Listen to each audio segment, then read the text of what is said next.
pray. Lord, Panginoon, dalangin nga po namin, Panginoon, na manatili ka sa aming kalagitnaan, O Lord God, and even in our Pastor's Appreciation Day, O Lord God, ay maitaas ka nga po, Father God. Lord, dinudulog namin ang lahat ng aming mga gagawin, Panginoon. May it bring smile and glory to your name, O Lord God, as we celebrate, as we acknowledge our dear Pastor, O Lord God, for he indeed did a great job, O Lord God, for your glory alone. Lord, manatili ka nga po, Panginoon, sa aming kalagitnaan at ikaw lamang ang maitaas. Ito ang aming samot dalangin sa pangalan ni Jesus.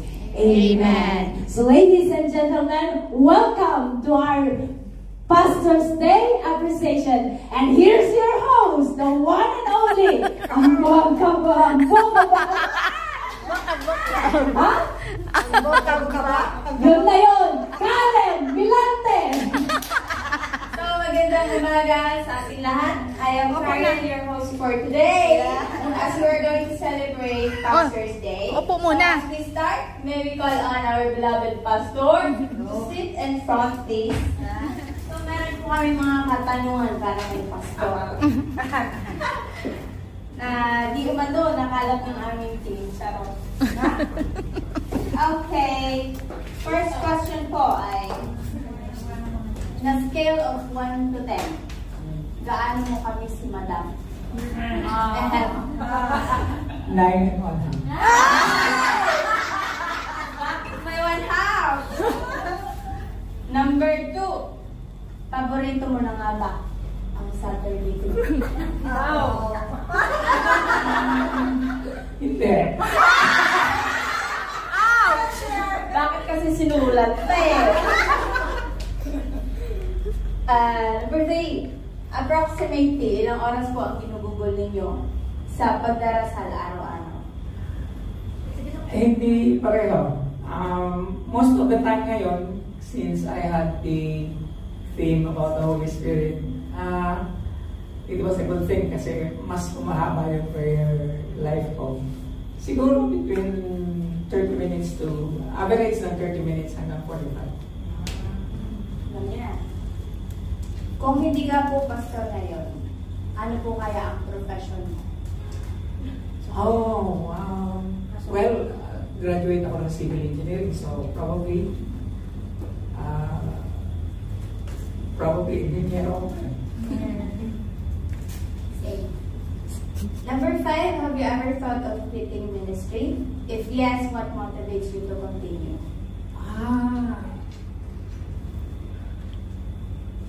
Amazingly na you asked that question ngayon because I have never thought of quitting ministry ever since. Amen.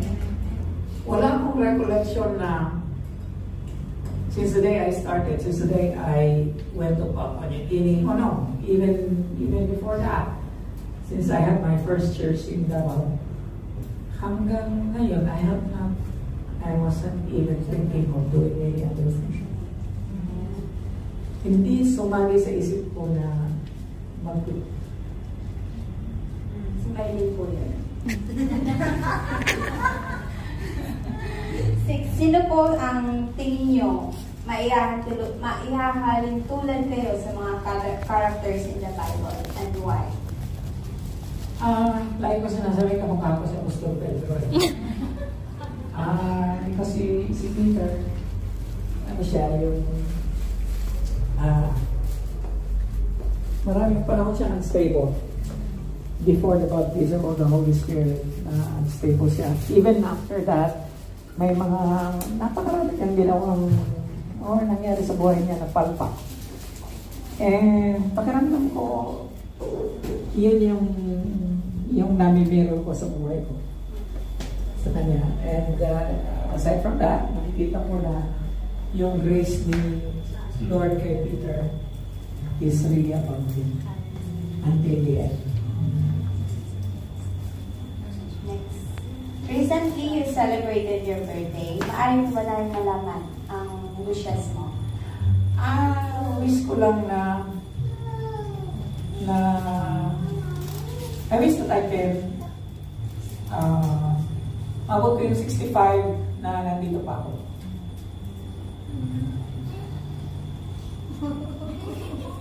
Simply means kasi ang ceiling namin noon is pag nakabot ko yung 65, mag-withdraw ko yung MPF ko. And that would be a point in my life na I'm going to say magre-retire ako from Hong Kong ministry and probably continue my ministry in the Philippines. So you have 2 more years, guys.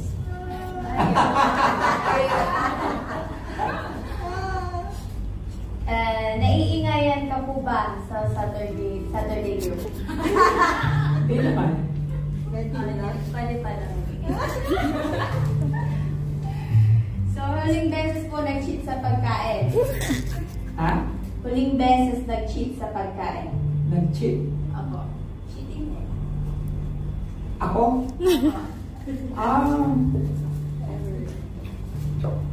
Every weekend, nag-cheat day ako. Yeah.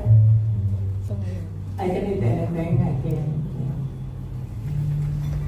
Okay. So, last question as we move for pastor po.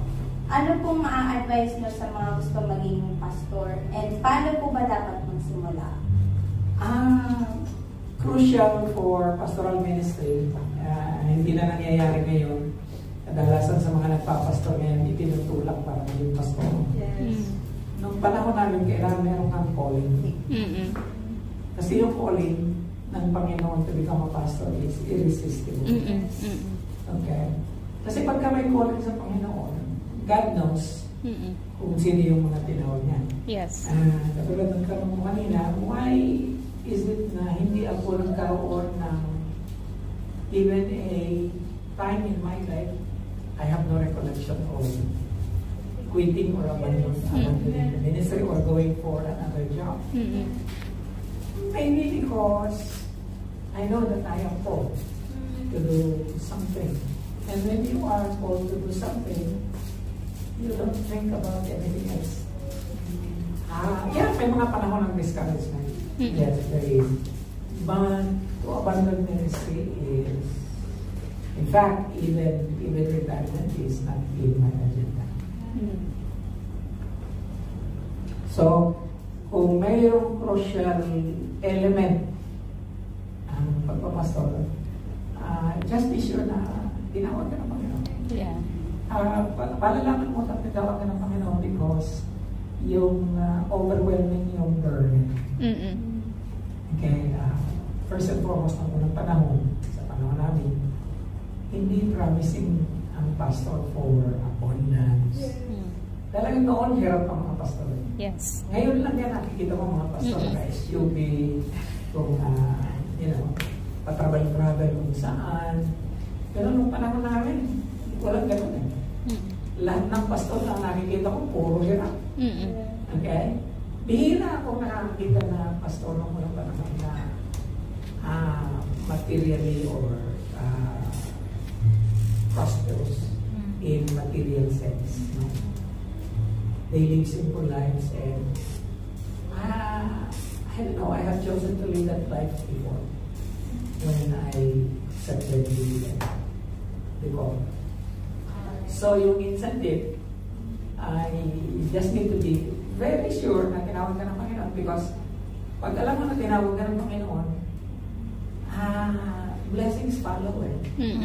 Katulad nga lang lagi mo sinasabi, in our life, we have never experienced want or being in there.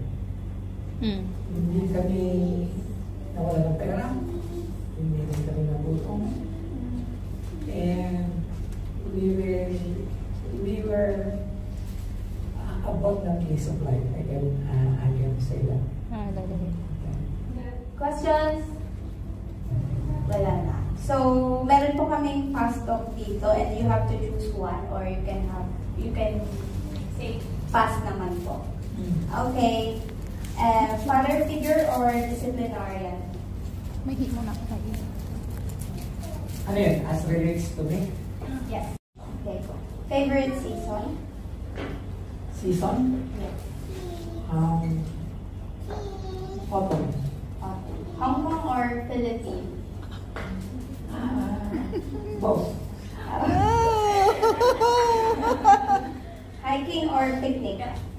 Hiking.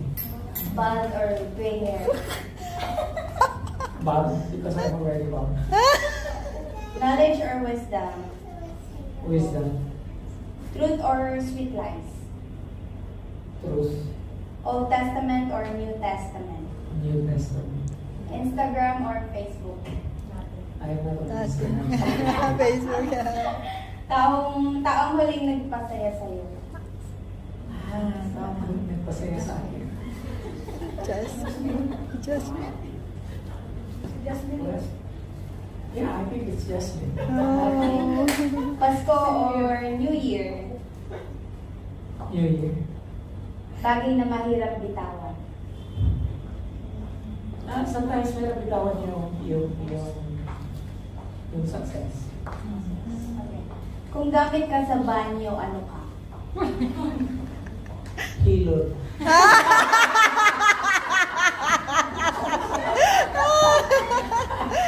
Paboritong ulam? Siligan. Last one, pinakamalayong lugar na napuntahan? Yung uganda. Okay, as we move on, we have our messages here. Okay, unang magbibigay mensahe, may we call on Jacel. Ang mahal naming Pastor Wendell Aquino. Ang pastor namin istrikto pero mapagmahal. Ang pastor namin walang ipanghangad kung hindi ang mapabuti ang mga anak mo. Pastor namin hindi lang tagapamahagi ng banal na salita. Siya rin ay isang ama, guro at advisor. Pastor namin sa kanya ko natutunan kung paano bigyan barrier ang pagsasama namin ng aking asawa. Wala akong masasabi kung hindi siya ang pastor naming napakabuti at mapagmahal. Sa iyong kaarawan, sana bigyan ka panikad ng mahabang panahon para mas madami ka pang maibabahagi sa amin na banal na salita. Naway basbasan ka at punuin ka ni Lord ng kanyang banal na espiritu. God bless you more, maligayang kaarawan ka. Mahal namin, Pastor. Thank you. And second po si Sis Helen, pero wala po siya ngayon, so babasag na lang po. Bago po ang lahat, nais ko magpasalamat sa inyo sa sipag at syaga nyo na ipaintindi sa amin at naming malaman ang salita ni God. Kahit minsan pasaway kami, naaalala ko pa at hindi ko makakalimutan yung panahon na napagsabihan mo ako dahil hindi ako nakikinig. Sabi ko sa sarili ko ay talagang malakas ang banal na espiritu na bumabalot sa pagbatao ni Pastor. Kasi po, simple lang sana akong gumagalaw para hindi mahalata. Napansin mo pa talaga, Pastor. And thanks God dahil nakilala ko kayo. And may wishes din po siya sa inyong birthday. And happy birthday po, God bless and more blessings to come. And bigyan ka pa ni Lord ng mahabang buhay, ng marami ka pang maturuan, at maipaintindi sa salita ng Diyos na katulad ko. Once again, happy birthday, Pastor. Okay. Next po is si Sis Flor.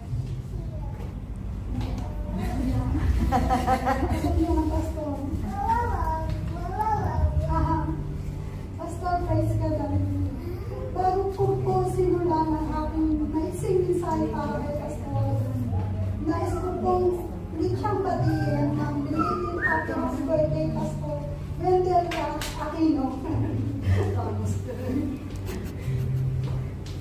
Masaya ako nung naging parte ako ng Life Faith Choice. Maraming pong salamat sa iyo, Pastor, sa walang sawang pagbabahagi mo about words of God every Saturday and Sunday. Kundi man kami sa araw ng Sabado, pero nanatili kang nandyan upang magbigay paalala sa amin na huwag makabitin kay God. Pastor, marami po akong natutunan sa iyo sa pagiging isang mabuting Kristiyano. Pastor, napakabuti mo pong alagad ng Diyos. At tanging hiling ko po kay God na manatili ang iyong magandang kalusugan at sa buong pamilya. Sa Diyos po ang kapit, Pastor. Happy birthday, Pastor. And ako na On this day, on this Pastor's Day, we want to express our deepest gratitude for your unwavering dedication and spiritual guidance. Your wisdom, compassion, and leadership has brought to a new us. And how grateful are we na mag-grow through your guidance. And grateful po kami sa mga panahon ng kasiyahan at sa mga panahon din ng pagsubok. Salamat po. Thank you po sa... Kaya mo yan. Baya? Exit na po. And thank you po sa mga walang sawang pagdarasal para sa amin. Sa walang sawang pagmamahal at sa dedication na patuloy na nagbibigay ng inspiration sa amin upang mas mapalapit pa po sa Panginoon. So, maraming salamat po sa pagiging aming spiritual leader at kaibigan, pagpalain ka punawa ng Diyos, ng kalusugan, kaligayahan at maraming pang taon sa paglilingkod sa Kanya. And thank you po for your endless sacrifices, for your inspiring sermons, and for your constant support po. May God continue to bless you and guide you in all that you do. Thank you po again. And next po is we have our gift giving. And sabi nga po nila, mahirap po kayong hanapan ng regalo. So we have our coffee, panlaban sa antok. And we have our mixed nuts, pagpalakas ng tuhod. Another personal messages po from Saturday to sa aming mga leaders. Ate Joy, baka meron pa kayong message for Pastor. Nagpapasalamat po kaming lahat, Pastor, despite na minsan ay napakakulit namin. But ang attention niyo po sa amin, and also nagpapasalamat kami because we know that you always pray for us, lalo na sa aming even in our family in the Philippines. And nagpapasalamat din po ako, Pastor, kasi you are our great encourager always, especially in our spiritual life. And pinag-pray namin, Pastor, na more expansion of your ministry, especially sa Disarmo in the Philippines. Yan lang po. Ate Chona. Once again, Pastor, thank you very much from the bottom of my heart. Marami kami natutunan as a second father, mentor, and teacher. Especially dito kami nag-grow. Dito kami natuto sa lahat ng bagay and who we are in this ministry. Thank you very much. God bless us more.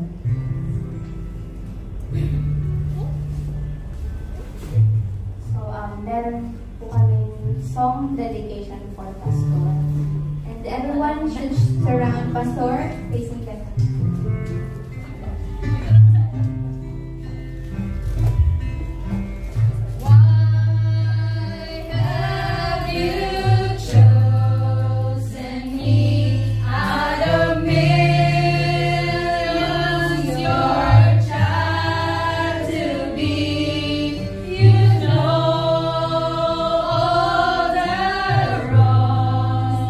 That I've done.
For you I will live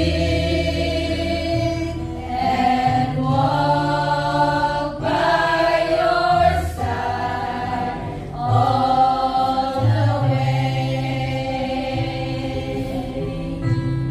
And walk by your side all the way. So once again, happy Pastors Appreciation Day. Today we have awards coming up. Yes, Thank you very much. Alam ko tapos na ng Sunday. May extension pala. So, anyway, thank you very much for the appreciation, for the commendation, for the memories, for all your efforts. And yeah, thank you for the surprise. Welcome po. Thank you po. Thank you po again. So as we close this short program, we call on Leader Chona for closing prayer. Yes, hallelujah and gracious sweet Father. Maraming salamat po sa lahat ng bagay, lalo na sa buhay ni Pastor and his family. Maraming salamat, Lord, sa lahat ng mga efforts, sa kalakasan niya, Panginoon, na nanggagaling sa iyo. Feel His always wisdom, knowledge, understanding, and love, lalo na sa kanyang kalakasan, kung saan man siya pupunta palagi. Open doors of the ministry, Panginoon. Giyahan mo siya, Panginoon, sa kanunan niyang pag-aatuan, sa kanunan niyang pag-ahimuon. Ikaw magalamdag ka niya, Panginoon, in all the way in his lives, in his family, sa kalusugan, sa mga pangangailangan. Thank you, Lord, sa buhay ni Pastor at sa lahat ng bagay na binigay ng Panginoon. We ask this in the name of Jesus. Amen.